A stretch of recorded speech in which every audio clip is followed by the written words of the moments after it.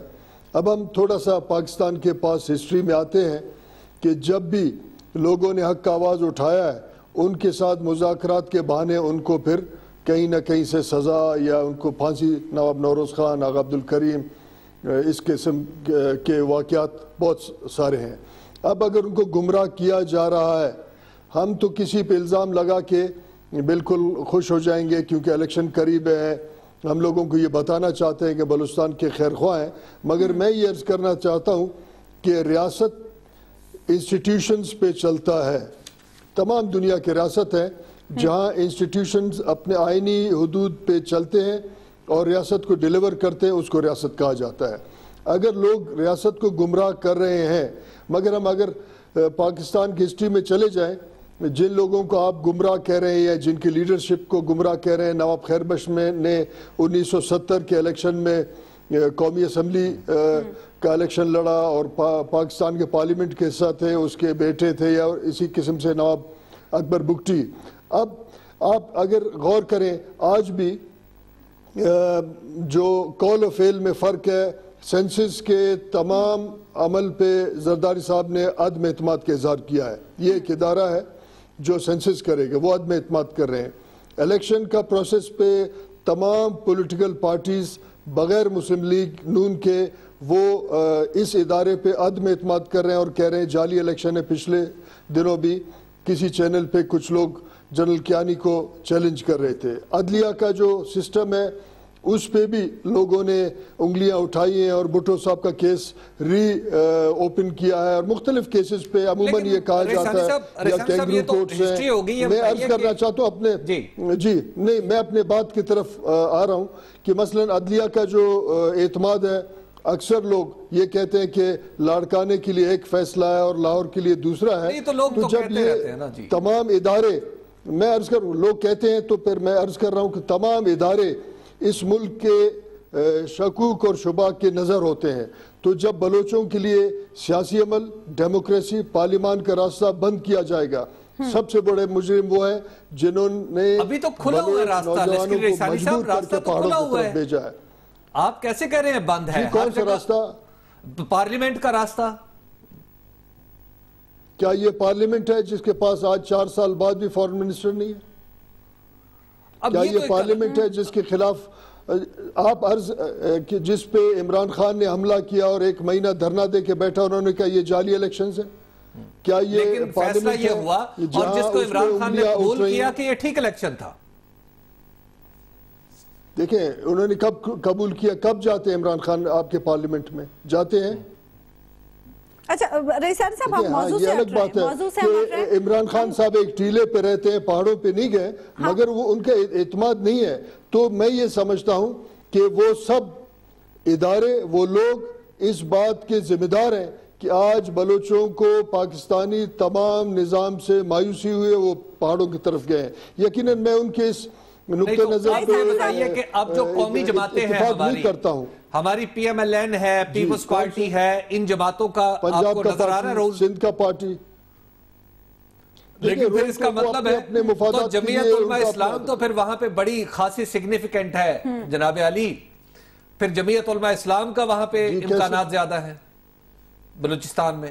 اب آپ اگر پیشین گوئی کرتے ہیں وہ ٹھیک ہے، مگر کوئی ادھر قومی دھارے کا پارٹی کم از کم نظر نہیں آ رہے ہیں. پنجاب کے پارٹی ہے، سب کہتے ہیں تخت لاہور کا پارٹی ہے، کچھ لوگ کہتے ہیں سندھ کا ہے. جمعیت علماء اسلام بھی ایک چھوٹا سا پارٹی ہے جو ایک صوبے میں یا کوئی 1.5 صوبے میں وہ کچھ نہ کچھ ان کا عمل دخل ہے. باقی اجتماعی طور پہ میں یہ سمجھتا ہوں کہ ڈیوائیڈ اینڈ رول کا پالیٹکس اس ملک میں چل رہا ہے اور الیکشن کمیشن پہ لوگوں کے اعتماد نہیں ہے. مگر بلوچوں کو مجبور کرنے والے وہ لوگ ہیں کہ جنہوں نے اس تمام نظام کو آلودہ کیا. لوگوں کا اعتماد نہیں ہے ان اداروں پہ. ٹھیک، بہت شکریہ لشکری رئیسانی صاحب، آپ نے پروگرام میں ہمیں جوائن کیا. حبیب صاحب، لشکری رئیسانی صاحب تو بڑے ناراض نظر آ رہے ہیں اس تمام تر سیاسی عمل سے اور تمام سیاسی جماعتوں سے. اصل بات یہ ہے کہ ان کے جو پہلے کسی زمانے میں جب محترمہ بے نظیر بھٹو پاکستان تشریف لائی تھیں تو اس وقت یہ بڑے کلوز تھے، بلکہ جب کوئٹہ گئے تو خود لشکری رئیسانی صاحب کی گاڑی میں ہی محترمہ بینظیر بھٹو بیٹھی ہوئی تھی. اور جو ایک بڑی مشہور کتاب ہے جس کا کچھ عرصہ پہلے بڑا چرچا ہوا تھا, اس کتاب وہ باہر کے ایک صحافی نے لکھی تھی, جس میں پورے انہوں نے بتایا تھا کہ کس طرح محترمہ بینظیر بھٹو نے ایک ڈیل سٹرائک کی تھی امریکہ اور مشرف کے ساتھ, اور اس میں امریکہ کا کیا رول تھا. تو وہ کتاب بھی بنیادی طور پہ انہی کے انٹرویو سے شروع ہوتی ہے, جس کا نام ہے وار آف دی ورلڈز. اب یہ جو وہاں سے بات, اس کے بعد محترمہ بینظیر جب شہید ہو گئی تو پھر صدر آصف علی زرداری نے ان کے بڑے بھائی نواب اسلم رئیسانی کو بنا دیا چیف منسٹر. تو یہ ان کے پہلے کچھ عرصہ تو خلاف رہے, پھر کچھ ملے, کچھ ان کے دونوں کے درمیان بھی اختلافات ہیں, زرداری صاحب نے ان سے رابطہ نہیں کیا, اور زرداری صاحب رابطہ کریں گے ان سے جو مجھے لگ رہا ہے. اور جب یہ نون لیگ کے ٹکٹ پہ کوئٹہ شہر سے کھڑے ہوئے الیکشن میں, تو اس وقت نواز شریف صاحب نے یکا یک ایسا کیا کہ جو اچکزئی ہیں, جو محمود خان اچکزئی ہیں, ان کے ساتھ اپنی ارینجمنٹ کی اور ان کو کہا کہ کوئٹہ شہر میں مطلب اب یوں سمجھے کہ کیمپین ہی نہیں چلا. اچھا ابھی صاحب بریک پہ مجھے جانا یہ بتائیں کہ زرداری صاحب اس میں پھر یہ الیکشن ہار گئے تھے اس وقت لشکری رئیسانی صاحب نے جعفر آباد کا انتخاب. دیکھیں جعفر آباد میں ایک تو یہ ہے کہ جمالی خاندان وہاں پہ, ظفر اللہ جمالی, پھر جعفر خان جمالی جن کے تحریک پاکستان میں بڑا اہم کردار ہے, وہ بھی بڑے, وہ ان کا خاندان, ان کے بیٹے چنگیز جمالی جو ہیں ان کے پاس یہ گئے تھے. اور وہاں پہ جو اندر کی بات ہمیں پتہ چل رہی ہے وہ یہ ہے کہ وہاں پہ جو جان جمالی ہیں جو پی ایم ایل این کے ٹکٹ پر جیتے, اور جمالی خاندان سے ان کا بڑا ظاہر ہے اسی خاندان سے ہے, تو ان کی بھی ملاقات ہوئی ہے, اور این ممکن ہے کہ وہ پیپلز پارٹی میں شامل ہو جائیں. یعنی زرداری صاحب جو حلیفوں کی تلاش میں وہاں گئے, زرداری صاحب جو ہیں, دیکھیں جو جان جمالی ہیں ان کے پی ایم ایل این کے ساتھ سینٹ کا الیکشن جو پچھلا ہوا تھا اس میں معاملات خراب ہو گئے تھے, تو وہ پی ایم ایل این سے دور جاتے ہوئے پیپلز پارٹی کی طرف جا رہے ہیں, اور این ممکن ہے کہ پیپلز پارٹی کی طرف نہ جائیں تو آزاد الیکشن لڑیں. اور زرداری صاحب جو ہیں وہ کہہ رہے ہیں آپ بے شک میری جماعت میں نہ آئیں, آپ میرے حلیف بن جائیں. تو زرداری صاحب دیکھیے اسی پروگرام میں نے کوئی 6 مہینے پہلے عرض کیا تھا کہ زرداری صاحب اب ٹارگیٹڈ پالیٹکس کریں گے, اس شخصیت کو پکڑیں گے, اس حلقے کو پکڑیں گے, کسی کو ساتھ جوڑیں گے, کہیں پہ اپنا راستہ بنائیں گے. تو یہ وہ تنکا اکٹھا کر رہے ہیں 2018 آشیانہ بنانے کے. جی آشیانہ بنانے کے. ایک بریک لیں گے ہم ناظرین, اور بریک کے بعد ہم بات کریں گے جے یو آئی کی 100 سالہ تقریبات کے حوالے سے. ویلکم بیک ناظرین. نوشہرہ میں جے یو آئی کی جانب سے 100 سالہ تقریبات منائی جا رہی ہیں, اور ان تقریبات میں شرکت کے لیے سعودی عرب سے بھی خصوصی مہمان آئے ہیں. امام کعبہ اور سعودی وزیر برائے مذہبی امور بھی ان تقریبات میں شرکت کے لیے خصوصی طور پر سعودی عرب سے پہنچے ہیں. حبیب صاحب, جے یو آئی تو بنی 1919 میں تھی, تو 100 سالہ تقریبات کیسے؟ میرا خیال ہے کہ آپ کا حساب کے ساتھ ساتھ کیلنڈر بھی کمزور ہے. 1919 کے حساب سے دیکھیں تو ٹھیک ہے, یہ 100 سال نہیں ہوتے, لیکن جو مذہبی جماعتیں ہیں عام طور پر اپنے سال جو ہیں وہ ہجری مناتی ہیں. اور 1338 ہجری میں جمعیت علماء ہند بنی تھی, اور جس کا ایک سیسیشن جو ہے وہ جمعیت علماء اسلام ہے, اور آج 1438 ہے. تو گویا اس حوالے سے ہجری سال جو ہیں وہ 100 ہی بنتے ہیں. جمعیت علماء اسلام فے تو بنائی مولانا شبیر احمد عثمانی صاحب نے, تو پھر یہ تو الگ ہوئی نا جمعیت علماء اسلام ہند سے, کیونکہ رائے کا فرق ہے دونوں جماعتوں میں. دیکھیے رائے کا فرق کس بات پہ تھا, وہ تھا پاکستان پر ایک رائے تھی جمعیت علماء ہند کی, اور وہ یہ سمجھتے تھے کہ 1900 یعنی اس وقت مسلمانوں کو الگ نہیں ہونا چاہیے, اس کا کوئی دوسرا سلوشن ہو سکتا ہے. اور کم از کم ایک ایسا سلوشن ایسا تھا جس پہ قائد اعظم بھی اگری کرتے تھے کہ سارے ان سب کو وفاق الگ الگ ایک بڑے وفاق کے نیچے چھوٹے چھوٹے وفاق بنا دیے جائیں. تو لہٰذا اس وقت مختلف آراء میں سے ایک رائے تھی.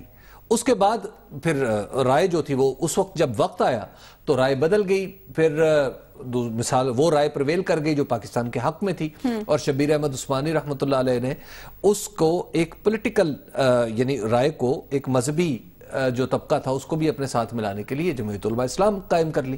تو دیکھیے ان کا اصل سرے اور ڈانڈے تو ایک ہی جگہ سے ملتے ہیں, یہ پولیٹیکل اوپینین میں فرق ہے. جیسے اگر آج آپ نے مولانا فضل الرحمان کی تقریر سنی ہو تو اس میں انہوں نے اپنا جو ناطہ جوڑا ہے وہ شاہ ولی اللہ رحمۃ اللہ علیہ سے جوڑا ہے. تو لہٰذا جب تمام تحریکیں اور خود